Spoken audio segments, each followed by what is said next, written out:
Good morning, spacemen. Welcome to Space Operations Delta. Today we're going to talk about the best ships for pirating. We're going for the best S-class ship, the best M-class, and the best L-class ships. But this time I want to give you a variety for all the DLCs. So if you have only one of them, or all of them, or maybe none of them, then you will find your ships in there. Let me quickly tell you that I'm streaming on twitch.tv/CaptainCollins. You can find me there live from Monday to Friday. And I will be bringing videos to you on YouTube basically almost every single day except for Sundays. And with that, let's go right into it and start with the S-class ships. The best S-class ships, in my opinion, are the ships that are the fastest ones. The ones with the highest rate of pitch, yaw, and roll, and also strafing. And with that, we're going to start with the best pirate ship for the base game, and that would be, in my opinion, the Elite Sentinel.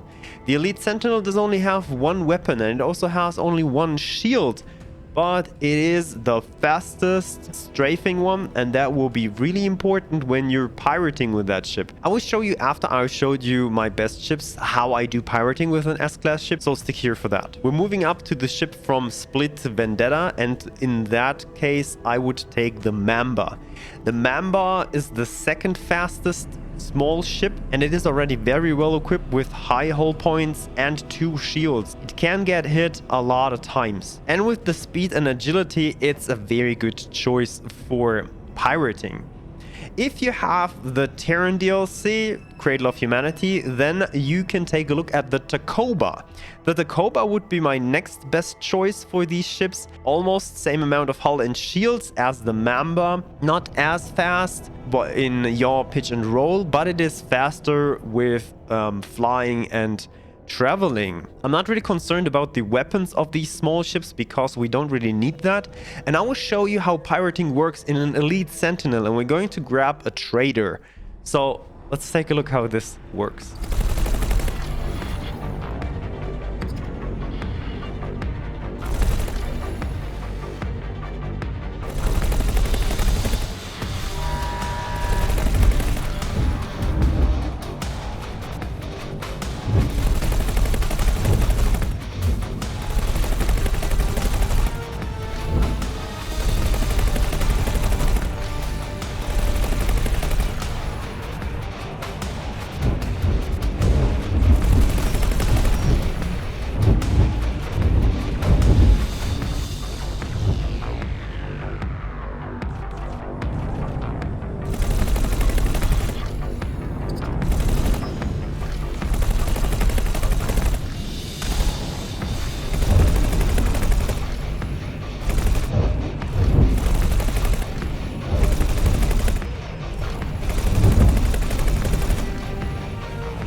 Now you saw how that works with an S-class ship getting a bigger ship than yours, like an M-class trader, or maybe a frigate, or maybe something else. It works the same way for basically all the M-class ships. I know there are also different ships that you could take, like for example an Asp Raider. An Asp Raider is also fast, that's another split ship. But I feel that the difference of the Asp Raider and the Mamba in regards of yaw, pitch, roll, and strafing is just so little that the Mamba just outperforms it with the hull points and the shield points. Same as for the Terran ships, you could take the Kukri instead of the Cobra if you feel like it. That's another viable choice, but again, you're missing out on shields, and shields are really good for this method of pirating. We're moving up to M-class, and as you see, you're always trying to use the ships to take a ship that is bigger than the one that you have at the moment. So with M-class ships, we're already targeting L-class ships, and for that reason, we need not a very agile ship, but we need more crew capacity. And in that case, we are a little bit in a struggle with M-class because there are only like frigates that we can use. And then if you feel it, I will not judge you on that one, but you could also use basically all the traders. The traders do have more crew than most other M-class ships. But in this case here, we're starting with the base game ship, and that will be the Gorgon Vanguard with a crew amount of 16. That's okay. Still, traders would be better in this regard. If you're using the base game, a trader would be the best thing to take an L-class ship, especially if you're only getting in and using my flyby method. Maybe with some more ships, you could also board a few times so that you're using your marines more often. You can refill the marines and then board again. If that fails again, you can refill the marines again, board again, and the strength of the defenders will go down and down and down until you get the ship. So Gorgon Vanguard in that regard here, and if you move up to Split, then you got the Cobra. The Cobra with 25 crew members and 25 marines if you want to, is the ship with the most crew that you can get in an M-class ship. So this frigate is really, really good for boarding. I would say it's even the best ship for boarding in that case if you're only using M-class ships. So that ship is one of the really good choices as an M-class ship. If you want to use something from the Terrans from Cradle of Humanity, then I would advise to take the Falks.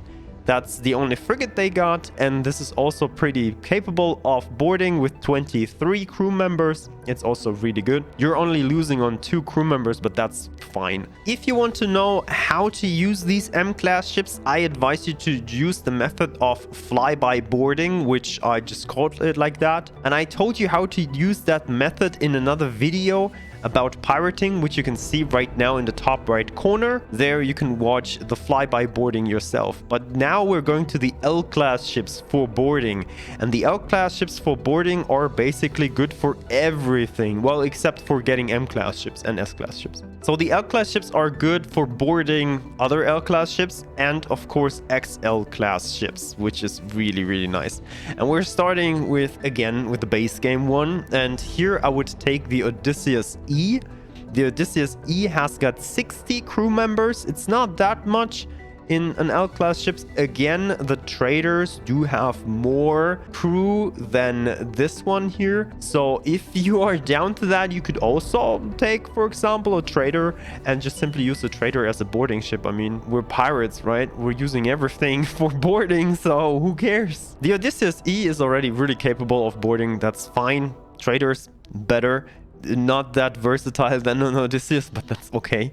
The next step up would be in Split Vendetta, a Rattlesnake. A Rattlesnake is quite good with 92 crew members for boarding. And you gain a very capable ship that can defend itself. Like, if you know from my other guides, best L-class ships, the Rattlesnake is still my favorite L-class ship. It looks good, it performs good, and apparently it even boards good. And that's amazing. But the best, like, if I need to stress that out, the best ship for boarding in any regard, like even if you would take the Earl King into that discussion in here, then I would still say that the best ship for boarding is the Sin.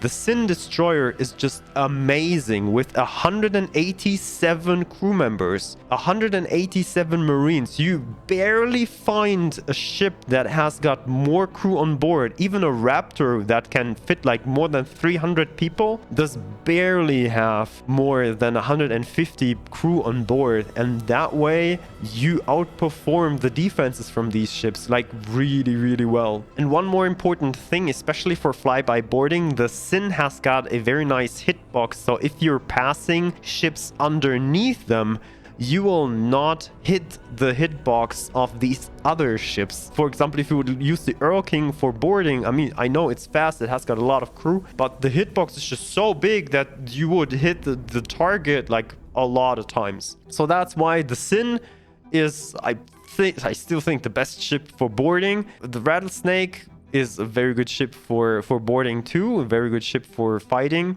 but it just gets outperformed double by crew capacity by the Sin. So this ship is really, really good for boarding. Again, take a look at my guide for flyby boarding, and also don't miss out the first part where I talked about the S-class ships for boarding, because I showed you how to use them, how to utilize them for getting M-class ships. So if you skip that, definitely try it and definitely take a look at that again. So if you liked the video, thumbs up, do that right now, and we'll see us in the next video. Thank you very much.